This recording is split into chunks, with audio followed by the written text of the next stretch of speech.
Bue-Said is the CEO of Advantage Travel Partnership, the UK's largest independent group of SME, leisure and business travel agent experts. How are you? Welcome. Hi there. Good afternoon, Eddie. 24 hours on, the dust has, perhaps hasn't settled, but does anything make more sense now? Not at all. And actually, I think the more you mull over it and the more you consider what's actually happened since yesterday, I think the more frustrated we're becoming. So, no, dust definitely hasn't settled. In fact, I think the dust is rising quite fast. What's making you more frustrated? I think, lots of different angles. So one, it's the way in which yesterday was announced and the way in which it was, the industry found out about it and consumers found out about it. Also, the fact that the government put a framework together, it's their framework. They engaged with industry, and a number of us were part of that. They had good engagement with industry, feeding into this framework that was always going to coexist alongside a virus and variants, as we've heard for the last 14 months.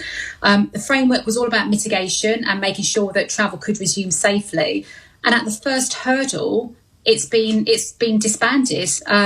We were supposed to see a green watch list. That green watch list hasn't come in. Portugal's been taken off the list 18 days after it was first put in place.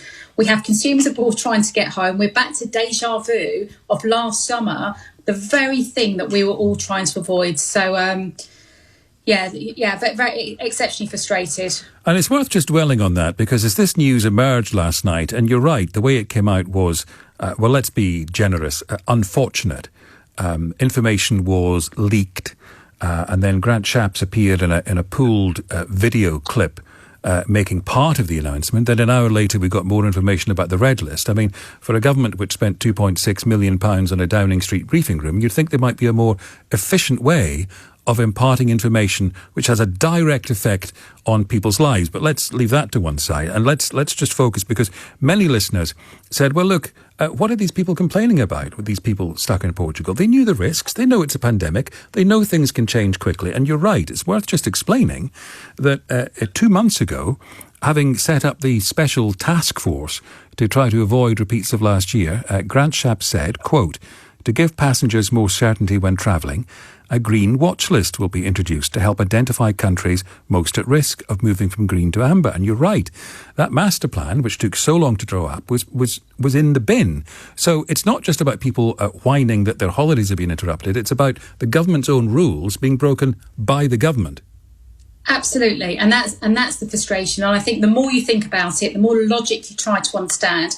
You can't understand it. You can't fathom it. I think the other thing also, let's not forget, green is not green travelling without restriction. I flew to Portugal on the first day of when we were allowed to travel again on the 17th of May. A 3-day business trip. I took 3 tests. One test the Portuguese government wanted me to present before I travelled, and one before I sat back on the plane to return home, and the other one 2 days later. So, we're not travelling freely. And I'm fully vaccinated. We're not travelling freely. We're not travelling without restrictions. There's still restrictions in place, and it just feels like the travellers are being penalised. The travel industry has been completely put under the bus, completely, and we should be restarting safely with mitigation measures in place as the framework that was the government's policy was implying. What's going to happen to some of the businesses that you know? It's a really, really terrible time. We've had 12 months of an industry, more now, 12 months of an industry where actually it's virtually been shut down. You have businesses, and it's not, the big airlines, the airports have had a terrible time, but also within my sector, you have travel agents that are family-run businesses, multi-generational, all dependent on one income, who are having a horrid time, have virtually not earned anything since summer 2019, not last year, the summer before. We're facing another summer of potentially no business. So it's really tough, really tough. So we really need to see a safe restart of international travel. But we also need to see, along with that, financial support, because these businesses have not been supported. They've been thrown under a bus and left to fend for themselves. And it's just a tragedy. It really is. Thank you for talking to us. Bue-Said, the CEO of Advantage Travel Partnership.